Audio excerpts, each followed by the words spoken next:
Order. Before I call the Honourable Member for the Gower to open the debate, I wish to make a short statement about the sub judice resolution. I've been advised that the petition that is being debated today indirectly relates to the death of Gracie Spinks in June of last year. An investigation by the Independent Office of Police Conduct is ongoing, and as a result, the inquest relating to the death of Gracie Spinks remain active. Mr. Speaker has agreed to exercising the discretion given to the Chair in respect of the resolution on matters sub judice to allow limited reference to the death of Gracie Spinks.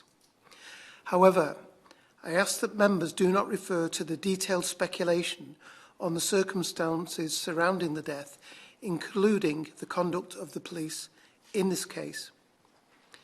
I would like to remind members to observe social distancing and wear masks. So I first of all ask Tonia Antoniazzi to move the motion. Thank you, Mr Hendrick. It is a pleasure to serve under your chairship, and I wish to move the motion. So, as the Chair has said, this case is subject to sub judice, and as such I won't be going into details in my contribution, but I would like to pay a heartfelt tribute to the parents of Gracie Spinks here today. I spoke to Richard and Alison last week and was very moved by their story, but also really angered. The trauma that they have gone through is unimaginable, and I hope that I am able to do them and Gracie proud today. I would also like to put on record my thanks to Jackie Barnett-Wheatcroft for starting this important petition and for taking the time to speak to me as well last week. The petition, which has more than 105,000 signatures, states the government should provide more funding for stalking advocates for victims of stalking. This would help support victims and should also help the police to investigate cases more thoroughly and potentially helping prevent threats to life. To me, this seems like a wholly appropriate way to deal with this, and there must be best practice that can be shared between police forces to make sure that the tragedy we are talking about here isn't able to happen again. When I spoke to Richard and Alison and to Jackie last week, one thing that struck me was their determination to find a solution to this issue. Gracie's case is a tragic reminder of what seems to be an ever-rising problem of violence against women and girls. Gracie had reported her stalker to the police, which, as we know, takes a huge amount of courage in the first place. And what I am about to outline here is not specifically about Gracie's case, but there may be some similarities. We know that many women are often dismissed by the police when they report violence perpetrated by men. Time and again, we have seen cases of women murdered by men who they have just recently complained about, or previously. Just this week, we have seen the case of Yasmin Chakafi, who was killed by her ex-husband. He had an interim stalking protection order against him and was wanted by the police for breaking that. But despite this, he still found the opportunity to kill Yasmin in the streets just yards from her home, her safe place. And in Swansea, we have seen the smirking face of Stephen Hill, who beat his girlfriend so badly that she needed a metal plate put in her head, given a sentence of just over 2 years. 2 years for life-changing injuries. Now, this is not the first time I have spoken about issues of violence against women. Just a few months ago, we were here debating the rise in drink spiking. And over the last 12 months, we've been inundated with stories of serious attacks and murders of women across the country. We've been rightly appalled at the murder of Sarah Everard at the hands of a policeman. Photographs taken of murdered sisters Bieber Henry and Nicole Smallman by the police after they were murdered in a park. And the killing of Sabina Nessa as she walked through her local park. It can't go on like this. The government must now recognise that we have an epidemic on our hands. When women approach the police for support, they are often turned away, made to feel like they are wasting police time. If you are mugged or burgled, you are not asked to provide evidence. But if you are a victim of stalking, you are. The onus is put on the victim. But we also know that many stalkers are also guilty of other crimes against their victims, Affray, criminal damage, voyeurism and other offences are often recorded in stalking cases. But if there was a stalking advocate on a police force, then a link between these could be established, and it could avoid such cases as we are talking about today. Much is made of postcode lotteries, but what we have here is a police force lottery when it comes to imposing stalking protection orders. It appears that some forces are using them to much better effect than others, and we need to make sure that this is replicated. A BBC investigation in March 2021 found out that there had only been 2 full orders granted in the whole of Wales since their introduction in January 2020. Just 2. And that is despite over 3,000 stalking offences reported to the 4 police forces. Finding out how some forces are protecting women is paramount, and this then needs to be shared across the board. Much of this comes down to the training officers are receiving. How are police forces learning from their mistakes and improving outcomes for all victims of stalking? There are also issues with trivialising stalking as a crime. I know I've used it as a verb to describe having a nose at somebody on social media, and that's not acceptable. It makes a bit of a joke when we know it is not, and we must all recognise that. And the dangers that social media can pose can't continue to go unchecked. We have become so much more connected, which is great for staying in touch with family and friends, but it does expose us to the dangers of having our details available to the world. Posting photos, checking into places, keeping location services available are tools that can be used to find people. With no checks on people setting up accounts, stalkers can create numerous accounts and use them to bombard victims with messages. Just last week, there were stories emerging about the new threat posed by Apple AirTags being used to follow women without their consent. Tracking devices like AirTags and Tile are designed to be used to attach to things you may lose, like your keys or your bag, which means you can locate them from your phone. But in the wrong hands, they are the ideal tools for stalking and locating someone. Stories emerged last week of this happening in America, and women having to rely on a beep from the offending device. Even more worrying is that Android users are being asked to install an app to identify such tracking devices, but only 100,000 Android users have downloaded that app from a potential 3 million users. Safety concerns around these devices and technologies that are used in your home, such as smart speakers giving away your location or your smart devices getting hacked and compromising home security. These issues haven't yet been addressed properly by the tech giants. They need to step up and take action. They have a duty of care to everyone using their products and services. Now, I'm not sure if the Minister has had conversations with any of them, but I would welcome their engagement on this issue and would be interested in hearing more about how the Minister will approach this. And I would like to take the opportunity to thank the Minister for her engagement on this issue, having sent over questions earlier. We want and we need a constructive discussion on this. I hope that she will agree to meet, and I know she has met the petitioner, Jackie, but agree to meet maybe the family and other families in order to discuss the best way forward on this. But in the meantime, and very simply, there are a number of questions that I, and I'm sure the family and friends of Gracie and many others, would appreciate the answers to. How many stalking prevention orders have been given out since they were introduced? And are they uniformly spread across all police forces, or are some doing better than others? What assessment has been made of the pilot scheme currently being run by the West Midlands Police Force? And has the Minister discussed the introduction of stalking advocates to police forces to deal with this issue with government colleagues and police representatives? We'd also like to know if there has been an audit of other offences that have been recorded against perpetrators who have later been convicted of stalking, because it's those red flags, Minister, those red flags that stop women like Gracie being murdered. The themes running through my research into this subject have been that police forces need to share best practice in a much more structured and regulated way, and training across all forces needs to be massively improved. Massively doesn't even go far enough. I believe that the Minister needs to take a strong lead on these issues, and I and the Shadow Front Bench are willing to help in any way that we can.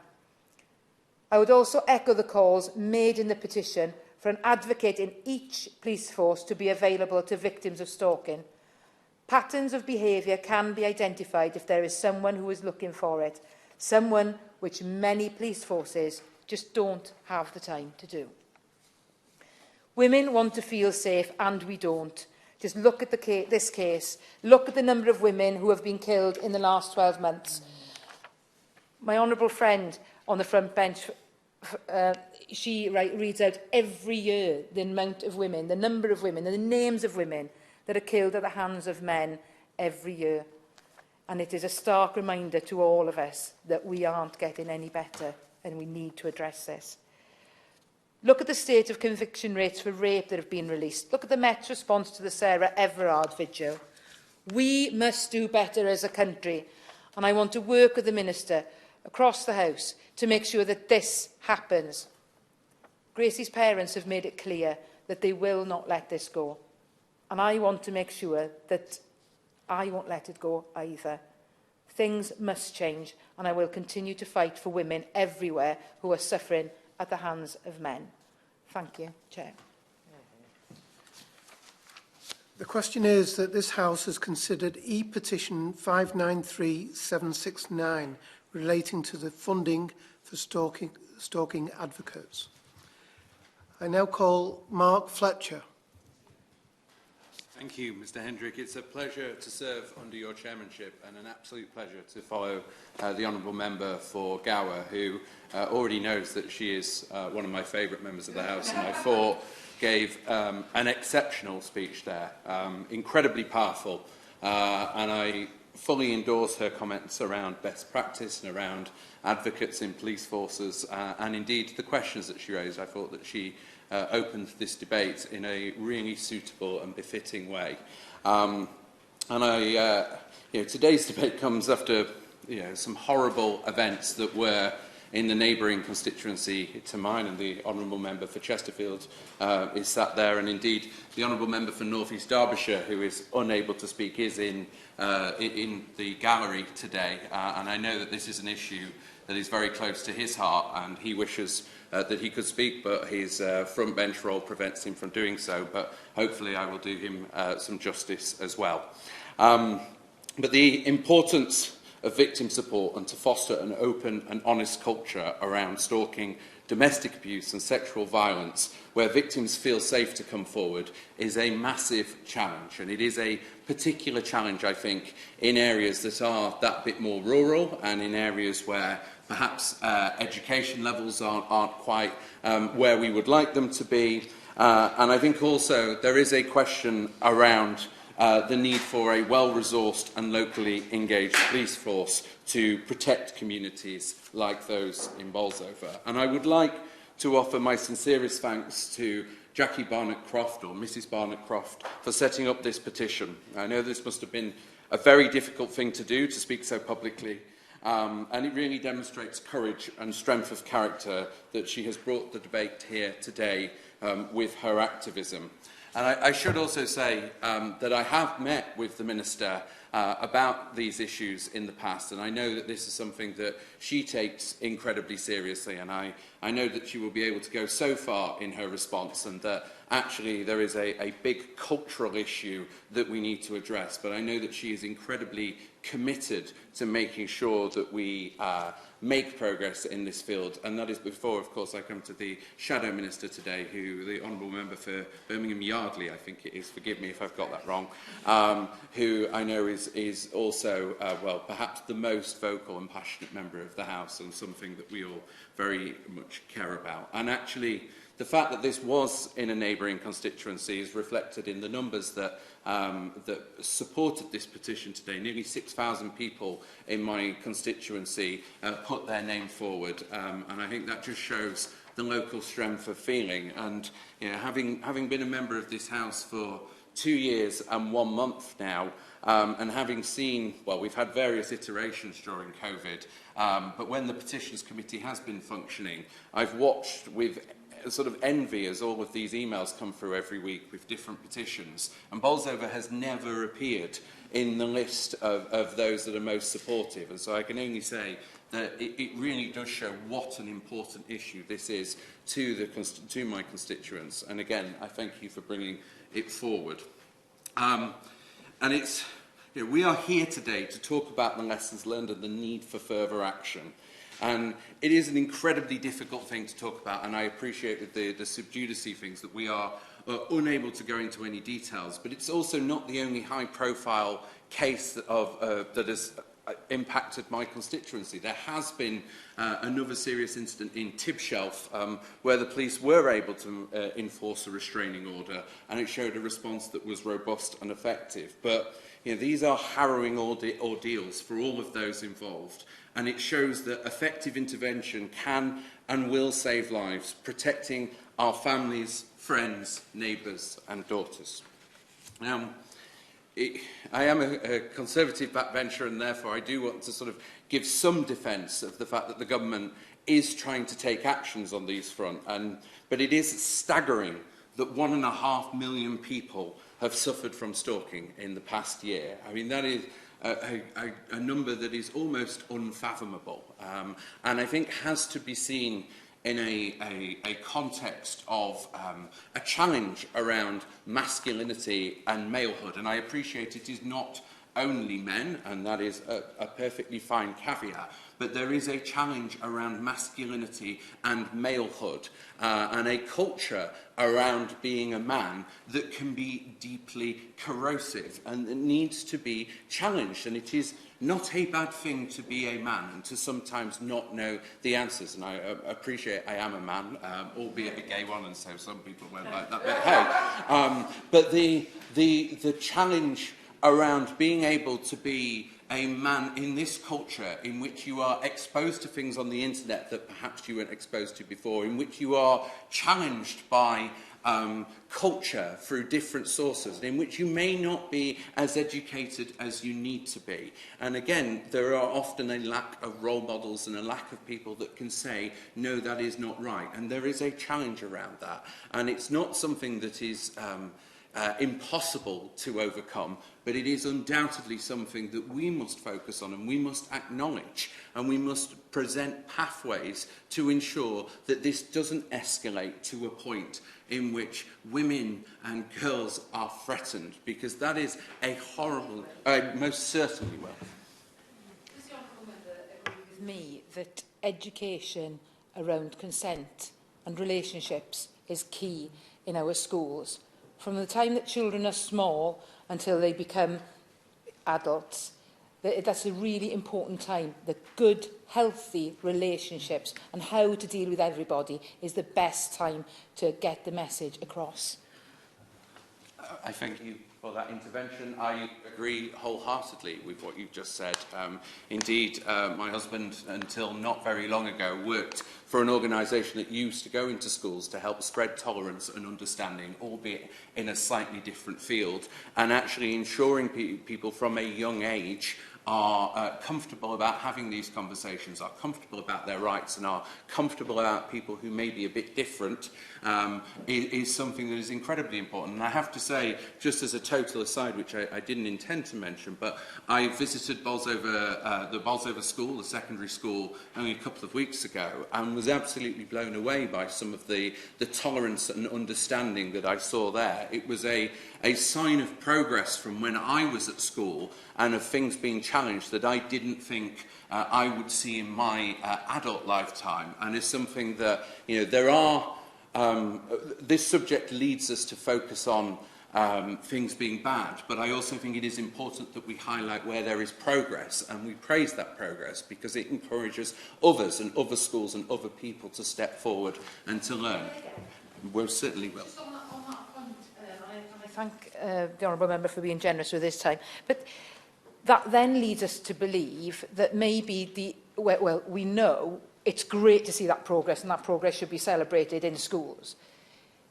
Does that make the honourable member concerned about the online harm that our children are being exposed to, and what the web is offering them in, and the problems that causes? And does he agree with me that that's why the Online Harms Bill will have to deal with these issues in a robust manner? I absolutely do. We seem to be in general agreement. We're more worrying for my whips than anybody else, and obviously the Shadow Minister for the Online Harms Bill is very much a mutual friend of ours. But I do think the issue around what is accessible on the internet is worrying in a variety of lights, but also the importance of critical thought and being able to understand what is normal and what is actually right. And I think that that's incredibly important to be taught in a variety of fields in the 21st century. And that, from everything that we do here and we discuss here and everything we see in the news, through to how we behave in relationships. And, I find some of these issues incredibly difficult to discuss because I grew up in an abusive household. I've spoken about it in the past. I was a victim of domestic abuse. I had an incredibly abusive stepfather when I was younger, and I perhaps come at this from an issue of nobody's perfect, and I've struggled to define myself as an adult male. And again, not to make a huge thing of my sexuality, but as an openly gay male in Doncaster as well, and to find my place. And I understand that some of these things are a great challenge for any person, but the idea of not being a role model, not encouraging people to be the best that they can be, but also, as you rightly say, making sure that the pathways are there, and that those things that they are looking at online are challenged in the correct way, is really, really important. Now, I got waylaid by that, and fortunately we have a 90-minute debate and not that many speakers, so if you will allow me to return to a point that I did want to make, which is, and it's an aside, which is that quite recently we had another event in Langwith in my constituency, which has resulted in a very high-profile murder. And I have to say, it is an aside, but Derbyshire Police were incredibly impressive in the way in which they handled that, and the way in which they dealt with the community, and the way in which they brief individuals. And there are moments that you are very proud of your local police force, and I think it's only right in this discussion to highlight that there is good as well as bad. But I also think it is worth stating that the government has, I think, open ears on this particular issue, and is very determined to take whatever suggestions will work on this, and that is really important. And there is £151 million for victim and witness support. But I think the most important bit of money that is being spent is the £3 million to better understand the social causes of violence against women and girls. Because I do think there are underlying issues here, some of which have been alluded to, I think, both in the opening remarks and in our general discussion, as it turned into, around education and culture, that I think are really, really important to tackle. So I very much thank those who have brought forward this petition, those who have signed this petition, and I look forward to future contributions. I'm sure the Honourable Member for Chesterfield will be in a similar vein. This definitely should not be a party political issue, because our women and girls are far, far too important to make it something that we toss around as a political football. This should be something that unites the nation and unites us as politicians, because it must end. And those of us who have been victims in whichever format know the importance of standing up and seeing people stand up collectively. And so I very, very much look forward to hearing the Minister's views as well, and that we work together to tackle a culture that must end. Obi Perkins.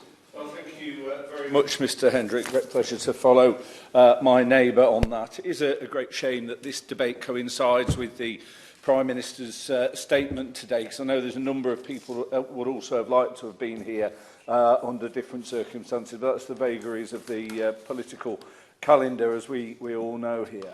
I'd like to start by paying tribute to Richard and Alison and the whole family, because they faced a grief and an anguish that every parent it's their worst nightmare. And we know that there is nothing worse, almost nothing worse, than burying and attending the funeral of our own children. But to attend the funeral of your children under circumstances like this, and to think alongside that, that steps might have been taken that might have prevented that, is an unspeakable anguish that no parent should have to tolerate. And so to respond to that appalling chasm of grief by saying we want to get something positive out of this, that we know we can't bring Gracie back, but we want to support other families to not suffer the kind of grief that we have done, I think is inspirational, and it makes me very proud to have them as constituents and as friends.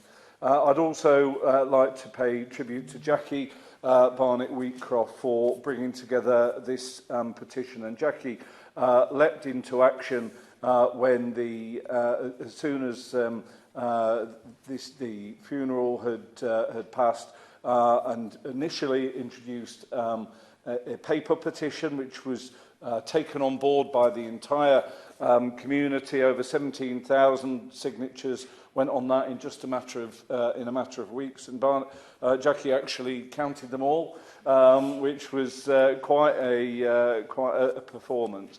And I will be presenting a paper petition later this evening, which will also refer to that. But then, having been told that in order to get this debate we needed an E-petition, she then went ahead and worked with the parliamentary authorities, assisted by the Honourable Gentleman from North East Derbyshire, to get a petition on the parliamentary system, which has led to this debate today.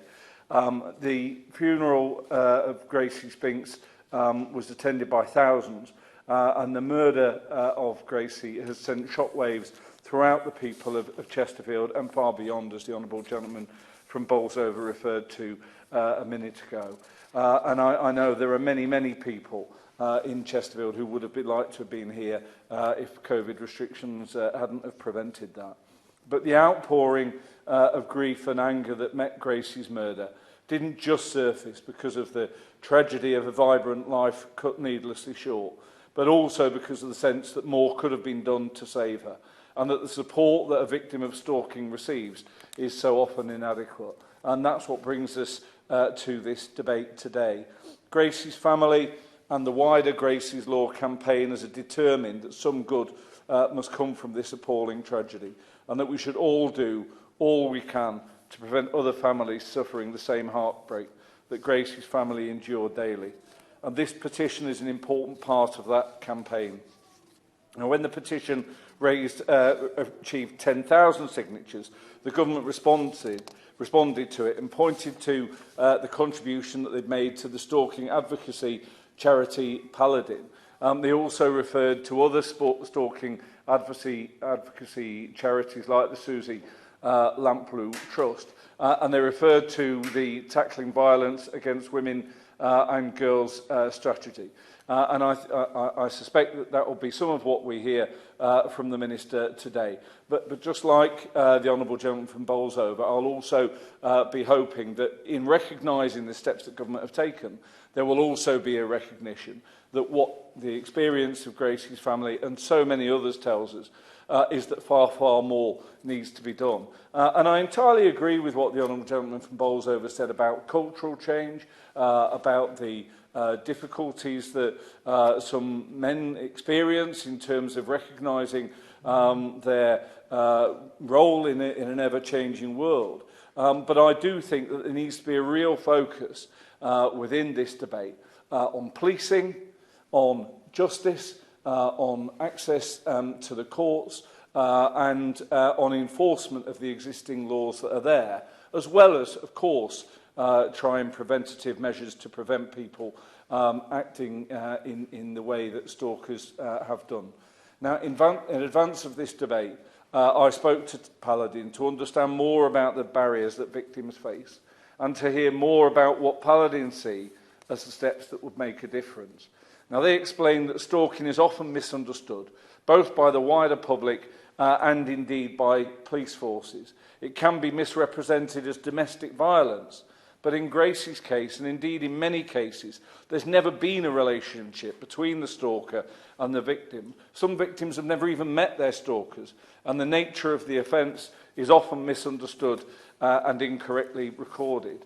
The nature of stalking can often progress and change shape and increase in its intensity and its obsession.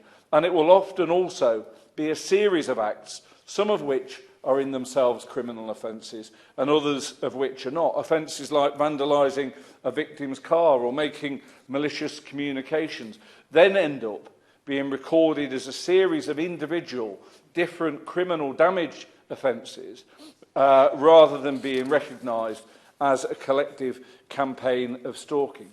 And in common with many other crimes that take place predominantly against women, stalking charities tell me that there is often a huge burden of proof placed by the police on victims before the police start investigating, in a way that isn't expected in other crimes. When someone phones the police to complain that they've been the victim of a house burglary or they've had their phone nicked, it's accepted as fact that the claim that they are making, the crime that they are reporting, has been committed. Whereas with crimes of this sort, there is an expectation that victims will turn up armed with evidence in order to get an investigation going.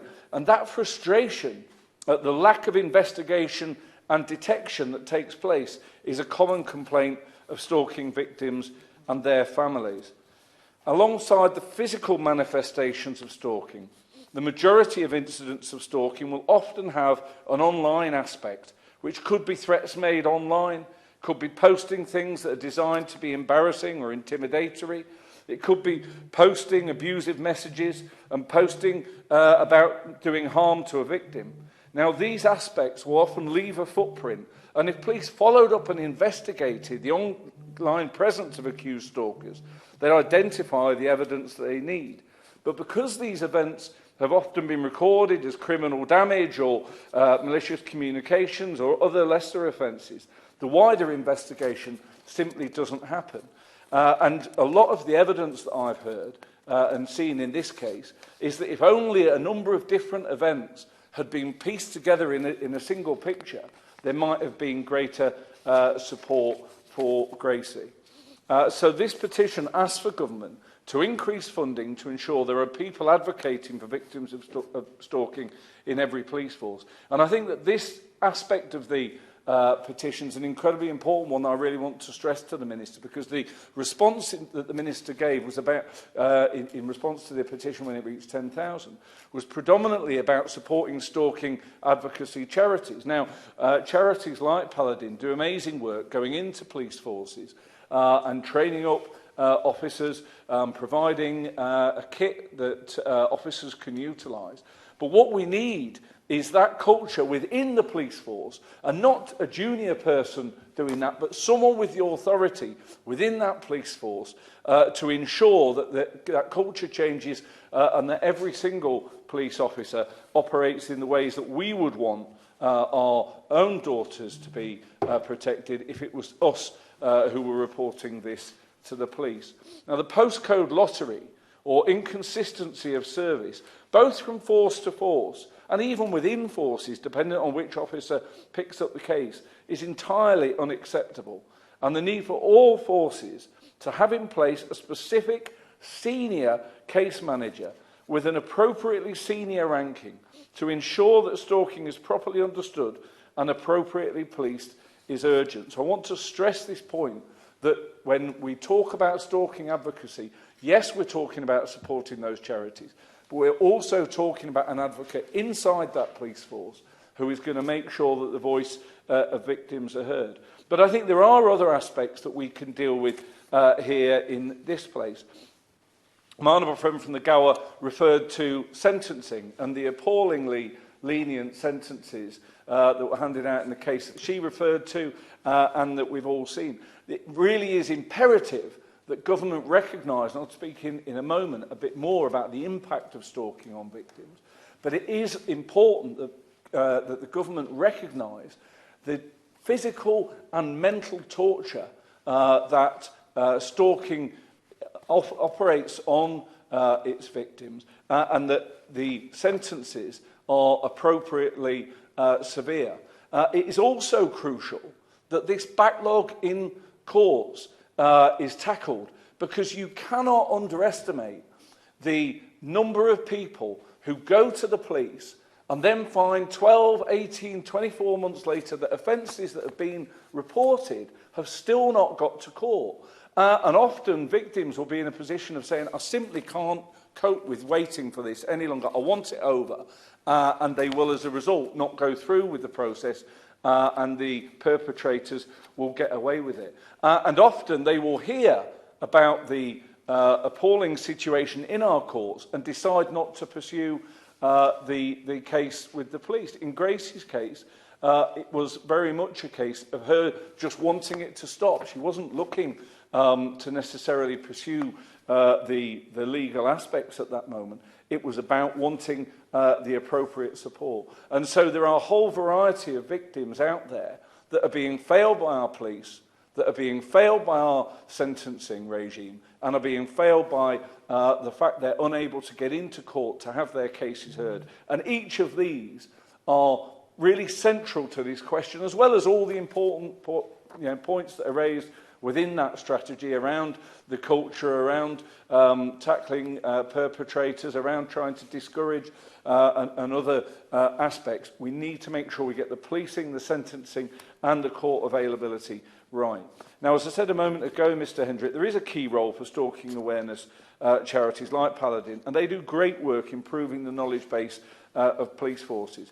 But the charitable sector is only a part of this solution, and the petition, and I reiterate, demands that government recognise that the failure of the Spinks family experience and takes action to ensure a culture of understanding and zero tolerance is endemic in every police force.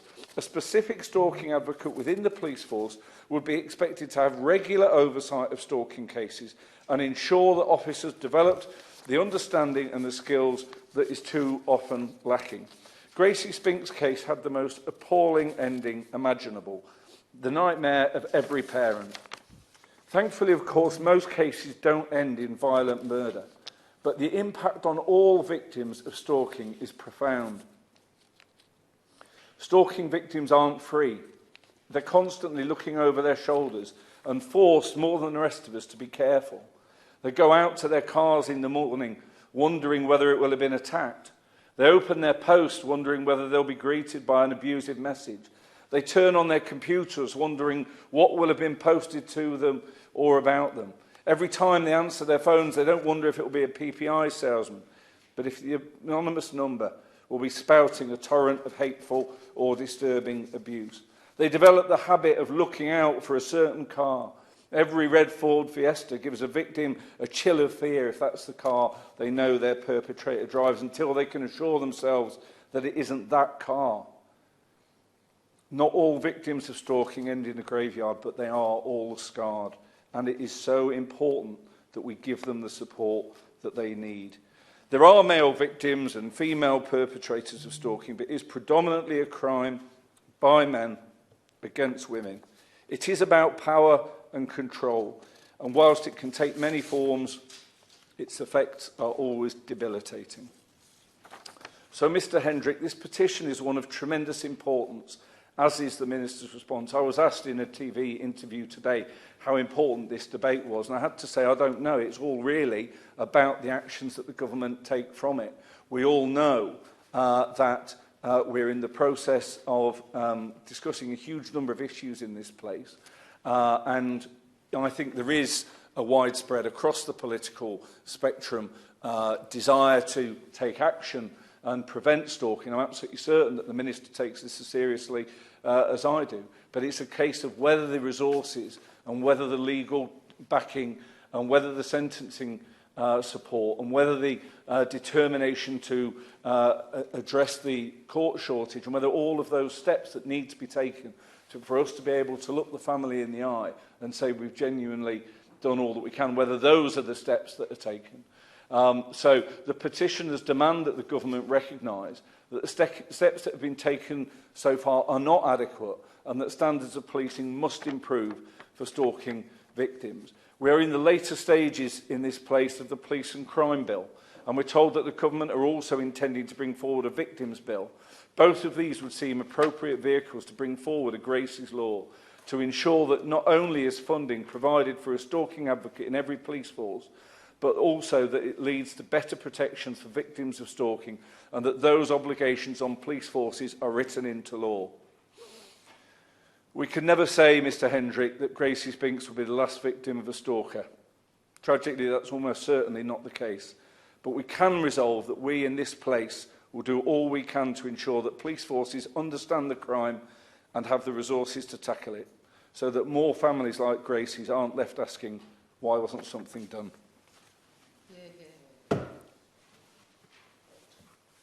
Thank you. We move to the shadow front bench. I call Jess Phillips.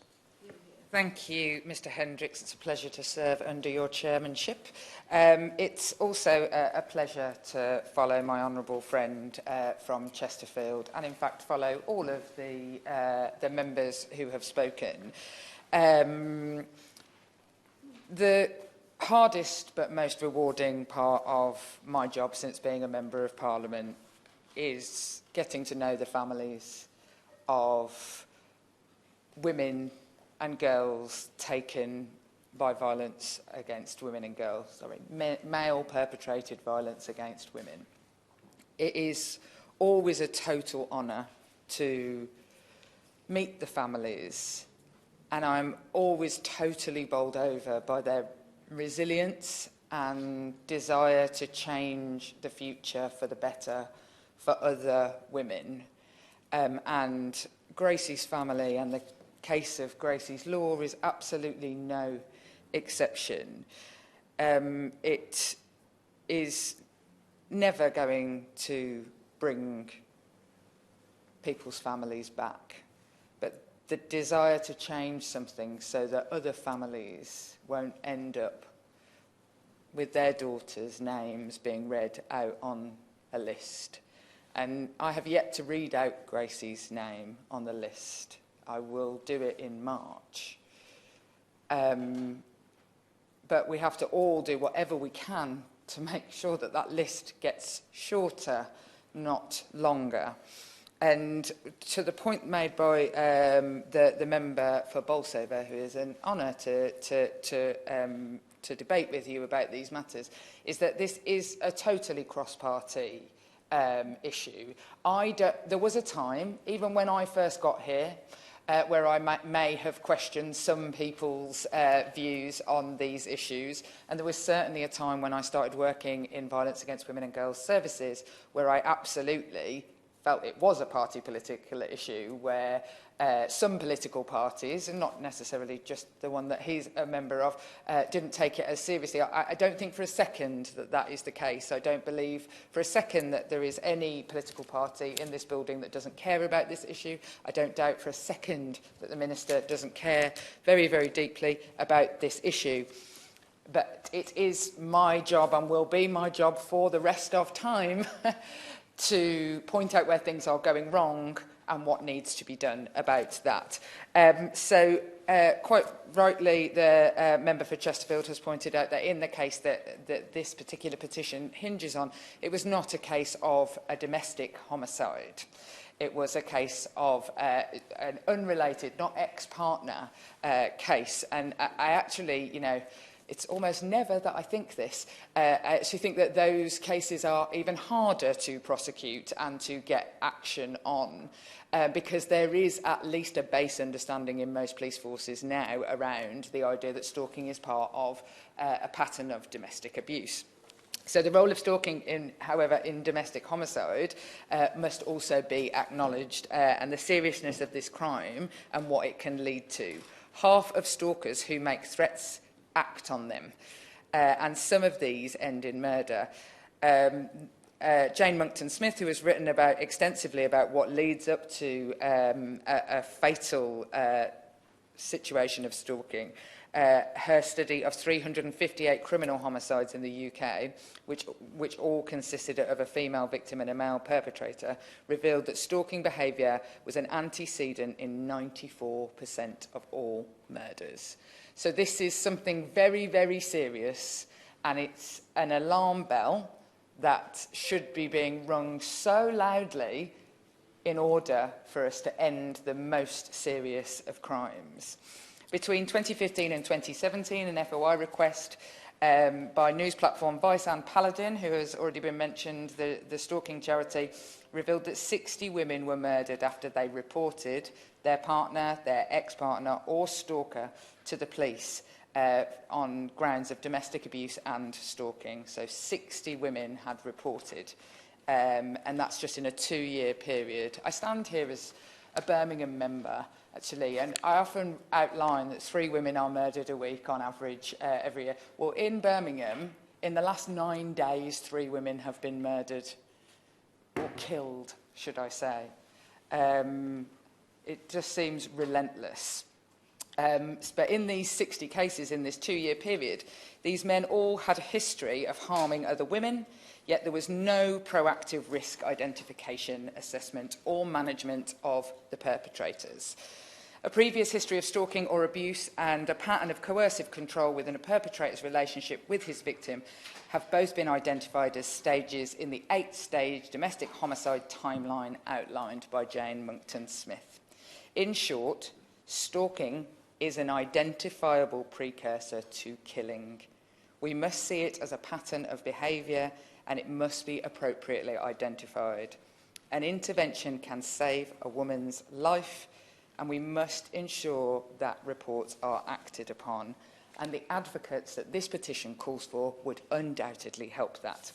Just last week, as the member, my honourable friend, the member for Gower, has already cited the case of Yasmin Chakafi, and I don't, it's without even ever having to go into the sub judice of Gracie's case, and I really wish that this wasn't the case. There are hundreds of cases we can lean on for the same failures to be identified. In the case of Yasmin, she was stabbed to death in Maida Vale this month by Leon McCasker. And in the press it is reported that a friend of Yasmin had said that she had received text messages 2 years ago saying he had cameras in my house, recording me for months. Yasmin added, he's stolen my mail, my phone, has access to all my personal data. I think he will kill me. I have tried everything. The press reports that McCaskey was wanted by the police when he killed Yasmin. The warrant saying he should be held without bail was issued on the 4th of January after he failed to appear in court. McCaskey was accused of breaching an interim stalking protection order. I've come to the orders, they have been raised. I've worked in domestic abuse, sexual violence, stalking, human trafficking services for a good many years. And a breach of an order, orders, we can make up as many good orders as we like. The breach of an order is absolutely, it's worthless unless the police act on it. Unless there is a well-resourced police force that in that moment can go out and investigate that breach, and that breach leads to an arrest, that leads to somebody being imprisoned, which in the case of Yasmin, in this case, would have saved her life. The reality is that, in my experience, when I say, have you ever considered getting an order, this is the reaction I get. Yeah, I've got about 4. I've got 4 restraining orders, myself personally. I've been a victim of stalking and harassment, and there are people in prison and sectioned for undertaking that abuse against me, and unsurprisingly, their orders didn't stop them. Other cases, Asir Malik stalked and murdered Holly Gazard, who I myself with the Minister met Holly's family. Maslin was involved in 24 violent offences, including 3 against Holly and 12 on former partners, 3 on his mother and 4 on others. There was no proactive join-up in this information or risk management. Ian Payton strangled Kaylee Hanks to death in July 2018.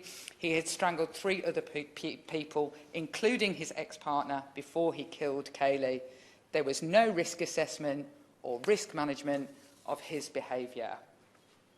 Managing repeat offenders is a real concern.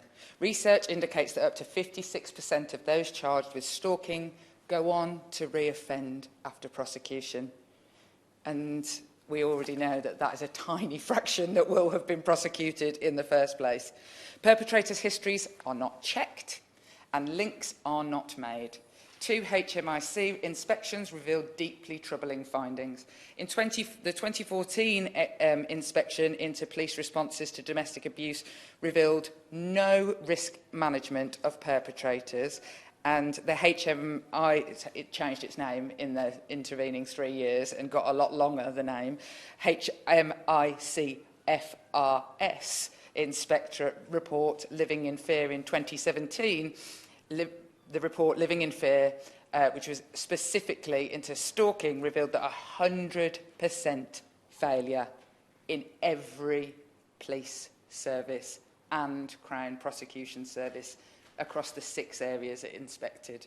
Out of 112 cases, not one case was properly investigated, and no stalker was proactively risk assessed or risk managed. The most recent HMIRC Inspectorate report was similarly damning. It identified that repeat offenders of both stalking, harassment, abuse and violence against women were time and again not being monitored, no offender management, no monitoring in the community of the most serious risk of harm perpetrators. Now imagine if I was talking about terrorism and you thought that there were people like that living on your street that were not being monitored by any intelligence agency. But the trouble is that in this case, when the newspaper reports them, they say, don't worry, nobody else is at risk, as if all women aren't at risk of the kind of hatred that killed Gracie. The Operation Soteria, which has been undertaken already at Avon and Somerset and recently at the Met, we await the findings of that when the Home Office decides that we should have them. What was found in Avon and Somerset, and I have absolutely no doubt also in the Met, was that routinely when people were being accused of rape and abuse and stalking on the streets, as well as in relationships, police forces were not even checking the accused on the system to find out if they were a repeat offender. Imagine that. This man raped me, maybe check it on the system. That is a fundamental failing. And I cannot look at these failings across the board in every crime that women are victims of and just fall back on the idea that it is complex. It's not that complex. It's like burglary of a house. It isn't that complex. Every woman who comes forward and says, I feel scared by this, should be listened to. Victims have no faith in the system, and legal advocates would, without question, improve that. Out of 75 survey victim respondents, fewer than 2/3 indicated that they had reported stalking to the police in the UK, citing a lack of trust in the police and the wider criminal justice system. The Susie Lampu Trust survey of over 1,000 officers in the UK found that only 35% of police respondents had ever received stalking-specific training. 10% of respondents received training over 5 years ago, with only 3% of respondents, 3% of police respondents, indicating that they were very confident in their knowledge of stalking legislation, while 13% were not confident at all. Imagine that's the one that you get who's sent out to you, the one who's not confident in stalking at all. What is needed is for absolutely better training on stalking. 82% of those respondents indicated that they wanted better training and that it was needed for the police to be better equipped. In September 2020, the University of Central Lancashire published, sorry, I'm from the Midlands, not the North. I know that everybody thinks it's the same place, but it's not. They Speak For You When You Can't Speak, an academic review of the National Stalking Advocacy Service run by the charity Paladin. It found that an ISAC, which is the specific sort of advocate that we're talking about, that their support was critical in improving the responses from criminal justice agencies. And many victims explained how grateful they were for the advocacy and support. High-risk victims of stalking confirmed that an ISAC support increased their understanding of the nature and impact of stalking and the associated risk. The report also said that victims reported improved emotional well-being and enhanced safety as a result of the ISAC support. The advocacy improves victims' experiences. It is vital. The member for Chesterfield has already pointed out that in the response at the 10,000 point, I paid massive tribute to people like Jackie, who are the doers of changing the law. Every single law was changed by somebody sat around in a room saying this isn't good enough, and it was people like Jackie and Grace's family who will change the law, I have no doubt. That the £90,000 in extra stalking advocates is absolutely to be welcomed. It would cover about what was necessary in Birmingham. And to say that it is a postcode lottery, I think is across all the board of all violence against women and girls, that is absolutely the case, that in one place you will get a great service, in another place you will get a dreadful service. And actually, to the point that the member for Bolsover was saying when he said nobody was perfect, I wrote down, I must point out that that is the absolute, one of the best things I've ever heard a man in this place actually say about violence against women and girls, because we have come as a society to terms with the idea that we all know a victim. Me Too, the Sarah Everard, women have poured their hearts out. Thousands more women come forward now than ever before. Women have stood up and said this happens to us. And we all as a society understand now that we know somebody who this has happened to.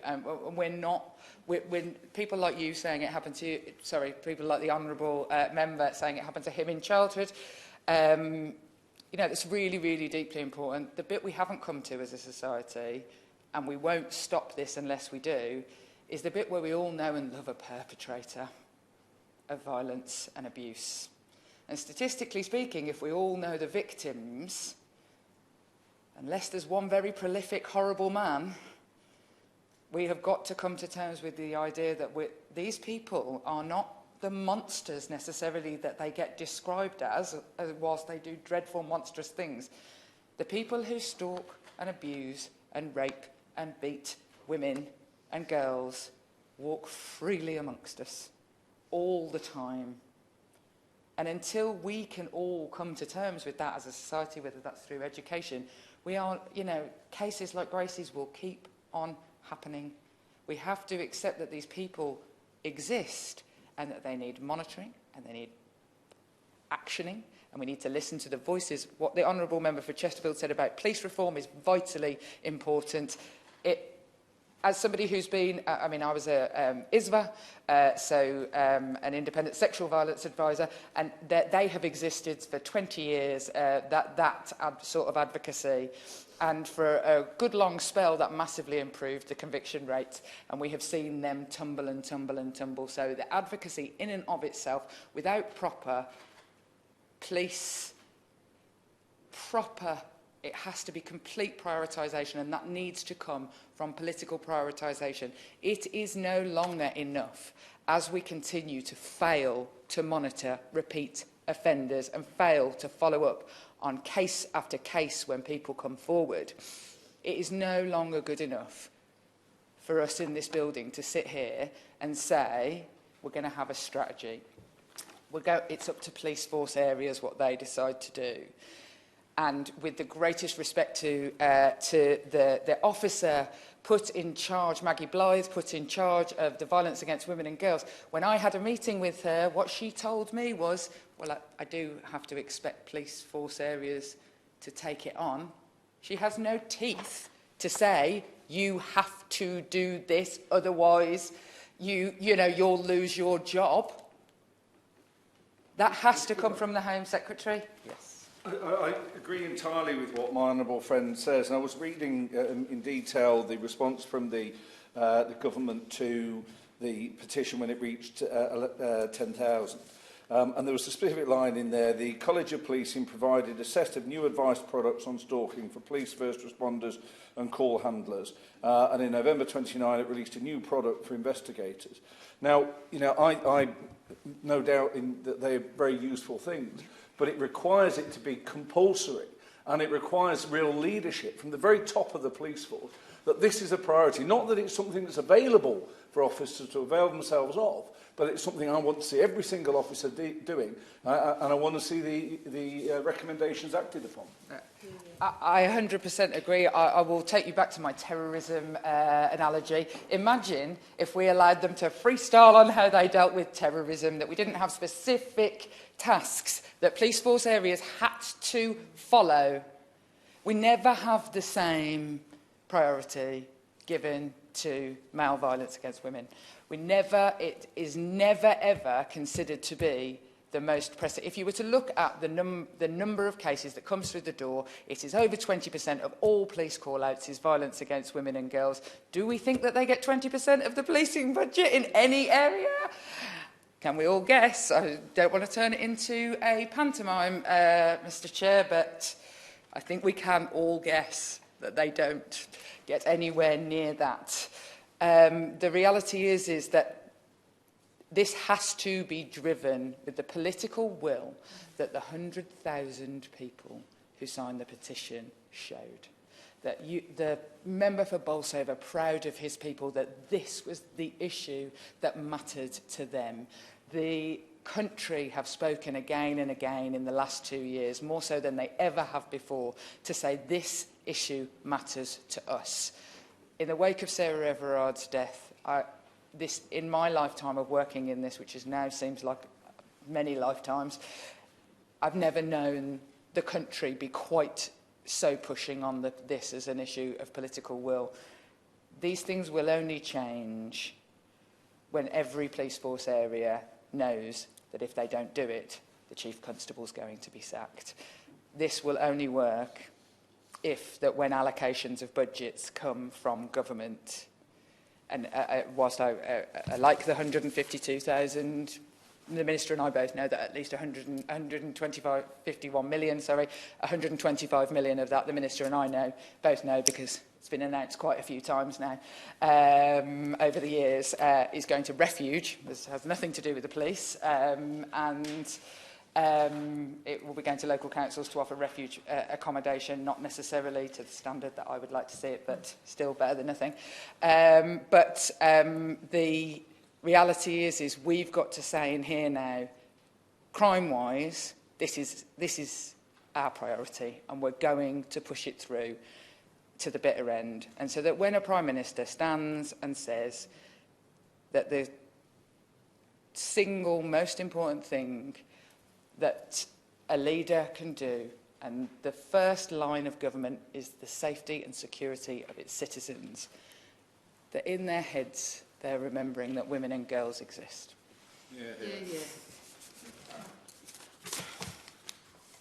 For information, the University of Central Lancashire is in Preston, which is in my constituency. Not in the Midlands. I'd like to call from the government front bench the Minister, Rachel Maclean. Thank you very much indeed, Mr Hendricks, and it is a pleasure to serve under your chairmanship. And I want to start by congratulating the Honourable Lady from the Gower for securing this debate and doing justice to this vital subject. It really is an honour to be here, and I want to thank the other members, and I'm sure there would have been more actually if it had not been for events in the main chamber, but nevertheless I want to thank both my honourable friend from Bolsover and the honourable member for Chesterfield for doing, I think, an extraordinary job as men advocating for the women in their constituency, the women and girls. And I think there is much that the honourable lady from the front bench and I maybe disagree on, but I think we both agree on the fact that it's very heartening and inspiring to see men coming together, because it is only when we have men standing up and demanding change on behalf of women, that we will see the change that we all want to see. So I must also pay, of course, tribute to Jackie Barnett-Wheatcroft, who is with us today, for creating this petition, and the amount of work that she has put into getting this issue to the top of the agenda is not inconsiderable. And it was a real pleasure and an honour again to speak to her and hear about her tireless efforts. She has taken this on because it's an issue that she cares about, and that passion came across so clearly. And it was really wonderful to speak to her and, of course, my honourable friend, the member for North East Derbyshire, also in the gallery, who was not able to speak, but he was the conduit for us to have that conversation.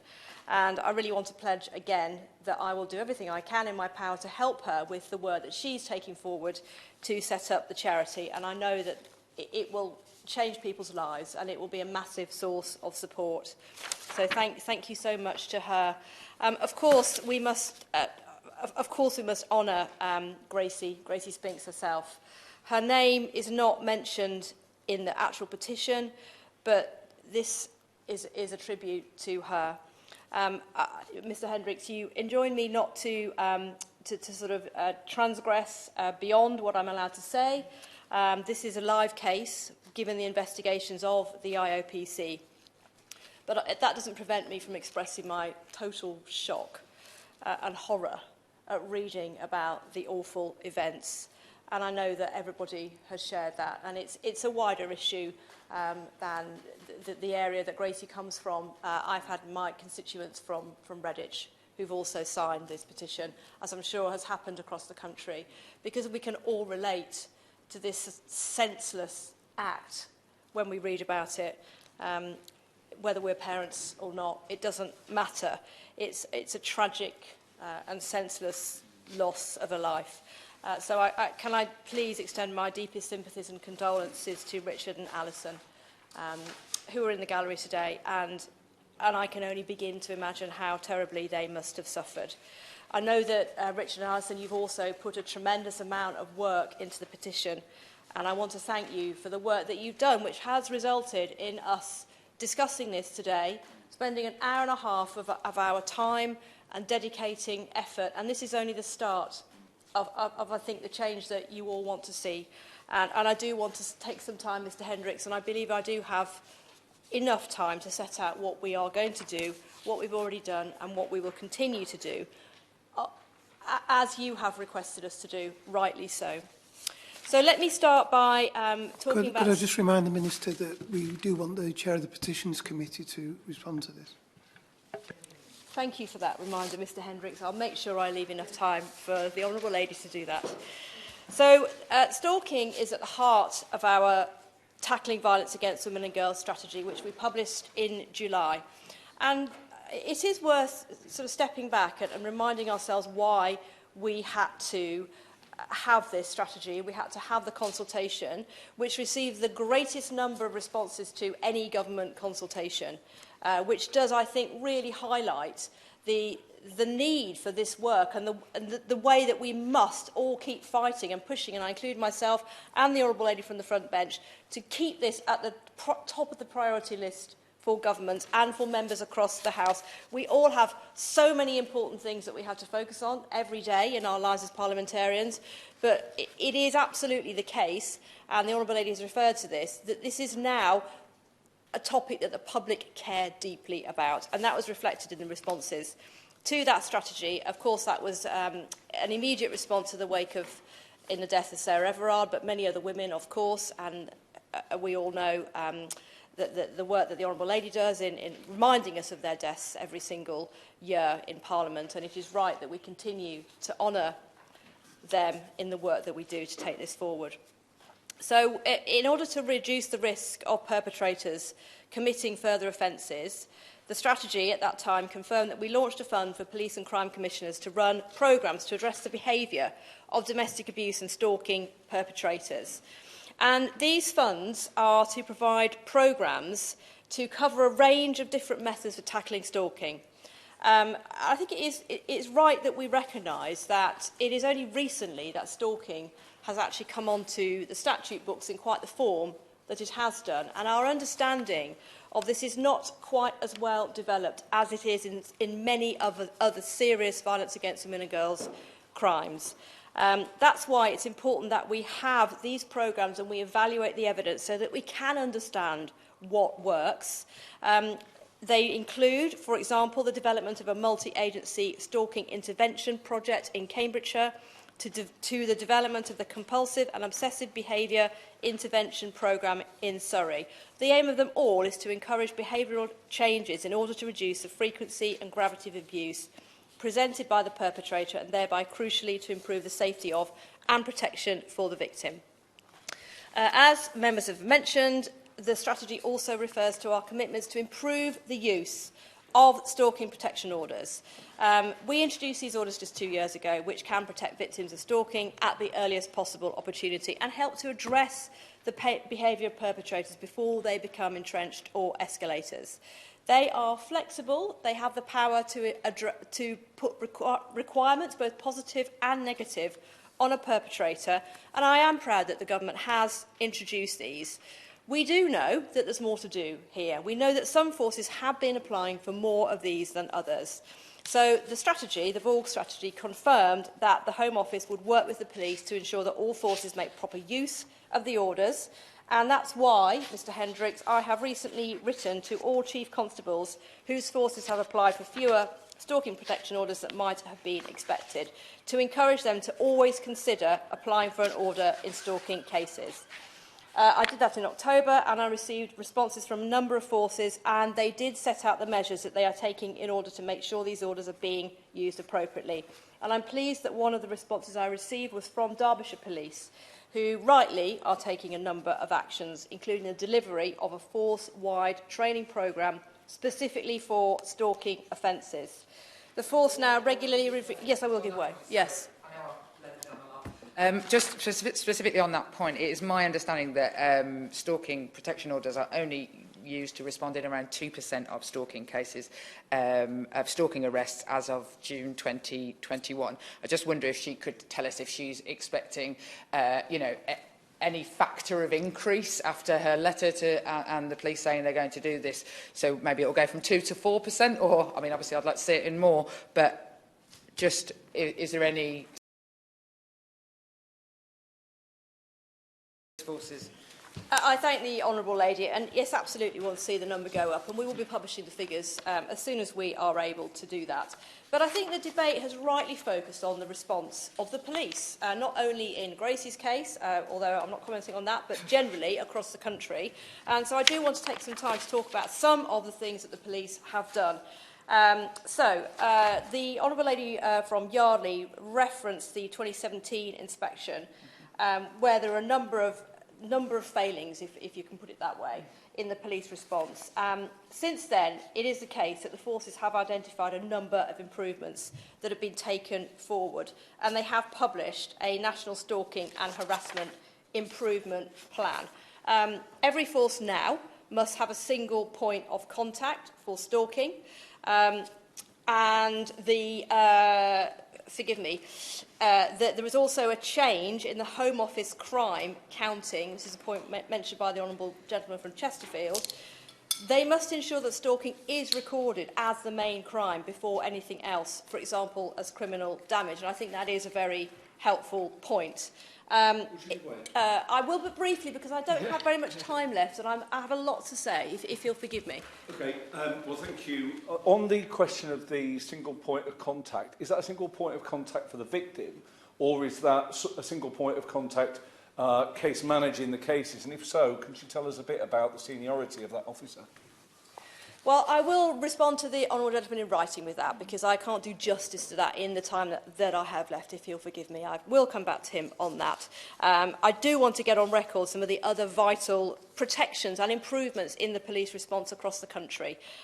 So it is vital, as many people have said, that the police are provided with the correct materials and training to deal with stalking appropriately, to ensure that they're confident in identifying stalking cases. And that is why there are new advice materials and new training products being made available to police first responders, call handlers and investigators. And these make clear, for example, the key differences between stalking and harassment. The Honourable Lady from Gower asked me for information about the West Midlands pilot, and we are going to be, we confirmed £11.3 million funding for PCCs to run programmes to address stalking and to evaluate the success of this work. The project is in its early stages, but we will be providing an update on that to her as well, when we're able to provide that from the West Midlands Police and Crime Commissioner. So just to move on to the funding in the time that I have left. So the strategy, the Violence Against Women and Girls strategy, also confirmed that the Home Office has this financial year tripled the funding we provide to the Susie Lamplugh Trust, who run the National Stalking Helpline. And this funding is enabling them, amongst other things, to expand their advocacy work. And since July, the Trust has used this funding to provide advocacy support for 29 people who are particularly vulnerable or whose cases are particularly complex. And I visited the helpline in November, and it was an incredible experience to see firsthand the vital work they do and the way that they are helping so many victims. So, honourable members will be aware from our response to the petition last August of the additional funding for the National Stalking Helpline and of the almost 100,000 which we provided to Paladin, which many have referenced today, and I want to thank them for what they do. We provided funding to them between April 2020 and March 21 to provide additional independent stalking advocacy caseworkers during the height of the pandemic. And the provision of those ISACs trained by Paladin is also part of the Home Office's funding to Merseyside Police and Crime Commissioner to address the behaviour of stalking perpetrators. In the current financial year, the Ministry of Justice will have provided just over £150 million for victim and witness support services, including an extra £51 million to increase support for sexual violence and domestic abuse victims, including funding for independent domestic violence advisors. And that funding for domestic abuse can include stalking that takes place in a domestic abuse context where the stalker might be a former partner or family member of the victim. And it is open to police and crime commissioners to use their core unring-fenced funding to fund ISACs. Of course, the point has been made that stalking does not always take place in a domestic violence or abuse context. And it is also correct to say that we do not ring-fence funding for independent stalking advocacy caseworkers in the same way that we do for equivalent roles in domestic abuse and sexual violence. And it is also the case that this is a point that the petition and many members in this place have referenced. So I want to move on to talking about the work that is going on, led by the Deputy Prime Minister, on the Victims Bill. There is currently a consultation open, which includes questions about advocacy services.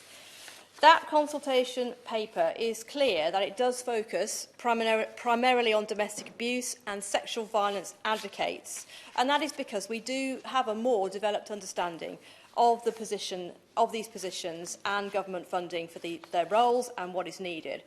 But we do appreciate that some of these similar roles, such as the ISACs, do exist and they're very helpful.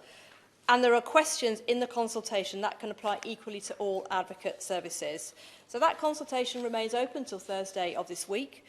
So I really would encourage anyone who's interested to submit their responses. And I think I'm sure that there will be responses, of course. I'm grateful to her. On the Victims Bill, I mean, is it her view that the proposal made in the Gracie's Law petition will be best applied to the Victims Bill, to the Police and Crime Bill, or is it her argument that we don't need legislation in this area? Well, if the honourable gentleman will forgive me, I'm not making any such argument. Clearly, the Victims Bill, I would encourage him to continue his conversations with via the consultation process with the Deputy Prime Minister and the Ministry of Justice. What I'm doing here is I'm setting out the work that the government is doing, and if he'll forgive me, I'll come on to the response to the consultation and work that's happening across government. I will. Very grateful. I understand that she's against the clock, but in relation to the question that the Honourable Member for Chesterfield just mentioned, can the Minister undertake to write to the Deputy Prime Minister to make him aware of today's debates and the recommendations that have been outlined by the various members, and so perhaps it could then be considered as to whether it's appropriate or not? I think that's an excellent suggestion, and if we have not already done so, I will make sure that that happens. But in any case, the Ministry of Justice will look very closely at all the consultation responses received on this and many other issues. I want to just briefly touch on what is happening in terms of the Multi-Agency Public Protection Arrangements, or MAPA for short, because this is vital. This is specifically about how offenders are managed, which has been touched on by a number of members. And this really highlights the importance of agencies making use of MAPA to strengthen the effective management of serial and high-harm perpetrators of stalking and domestic abuse. The National MAPA team does work closely with local strategic management boards to support that implementation at a local level. And that is really about the most appropriate arrangements that need to be made to make sure that we keep people safe from harm. We are also due very shortly to publish a domestic abuse strategy, and that will seek to transform our response to domestic abuse in order to prevent offending, and of course the stalking component is a very key part of domestic abuse pattern of offending, to support victims and pursue perpetrators, and it will include a specific section on the risks associated with stalking and some of the very good points that have been raised about the pattern of offences, the escalation process, and it will also, and I think a very good point as well, touched on by a couple of members, on the education piece and what we are doing in schools. We are already, of course, working with our colleagues in DfE, and I also want to let members know that we are going to be releasing a national education campaign on violence against women and girls, and I think this is going to be quite a groundbreaking piece of work. We are talking here about changing that misogynistic culture that everybody has spoken about, and making it absolutely clear that we probably all do know a perpetrator, not necessarily a murderer, but someone that is not behaving in a respectful way to their female friends, associates, colleagues and partners. And this communications campaign is specifically designed, Mr Chairman, to make it crystal clear what is and is not acceptable in the public sphere and in the domestic sphere. And I really am looking forward to this campaign, and I really will be paying close attention to it, as I'm sure all of you will. And I would encourage you all to amplify it through your own communications channels to get that message out that this government does not put up with those kinds of behaviours, whether they are on the street or whether they are serious crimes such as stalking, harassment and murder. So, Mr Hendricks, I want to thank once again the Honourable Member for Gower for sponsoring this debate in order to raise this important issue. I will, of course, follow up on the points that members have pressed me on. I have a lot more I could say, Mr Hendricks, but unfortunately the time is short, and I do want to allow the Honourable Lady her opportunity to respond to the debate. Thank you very much indeed. Thank you. I now call Tonia Antoniazzi, who is a member of the Petitions Committee, not the Chair. I thank the Chair for his correction. I had been elevated quite quickly. Thank you. I'd like to thank the Minister for her response, and also to the members that have spoken today. And it was disappointing, but as we have all spoken about, other members weren't able to join us in here for what has been very important debate. And I have to thank the petition maker, Jackie, Gracie's family and everybody that signed that petition, because it's been an absolute pleasure to meet you today. And the Minister has spoken about the Susie Lamplugh Trust, and my honourable friend has spoken about the charities like Paladine, who have given a lot of support. But what I really need to know, what we really need to know, is that the Minister, and I know she can't respond now, but I really hope that the Minister will hold the feet of the police forces, hold their feet to the fire, because we need to know that what the Minister has outlined that has been done since 2007, I believe, or 2017, is being done. Because if it isn't, then why? It can't be, because we wouldn't be where we are today. And it is integral that her role incorporates holding them to account and to make them act on what they should be. So I also wanted to say that, you know, in 1986, Susie Lampley went missing, and I was 15 years old at the time. And it really sticks in your memory as a teenage girl, knowing that women are going missing. And it's great to hear that we've got the conference being held at National Stalking Week, which is the 25th to the 29th of April. But we have to do so much more. This petition has been of so much importance, and speaking today has been an absolute honour. But I also hope that Gracie's sister, who I met today, Abby, will follow her dream and go on to study politics and join myself and other female members in this place to fight for the memory of her sister, Gracie. And as the Honourable Member for Birmingham Yardley has said, stalking is an identifiable precursor to murder. Minister, we cannot allow this not to be changed. We've got to change it. She made the comparison with terrorism.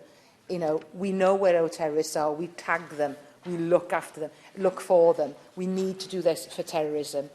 So, just to end on this note, and it's a nice note, but the strength of the feeling of the family and the petitioners needs to be noted, because having two brothers myself, I was so pleased to hear Abby tell me earlier that her brothers are great, and what a great strength they are, because they look after her. Families are wonderful things, and they have been through hell. So many other families have been through hell that it is our responsibility in this House to ensure that we do our best, that this is never repeated again. Thank you, Minister. Thank you, everybody, for speaking, and thank you, Chair. The question is that this House has considered E-petition 593769 relating to funding for stalking advocates. As many of that opinion say aye. Of the contrary, no. I think the ayes have it. The ayes have it. Order, order.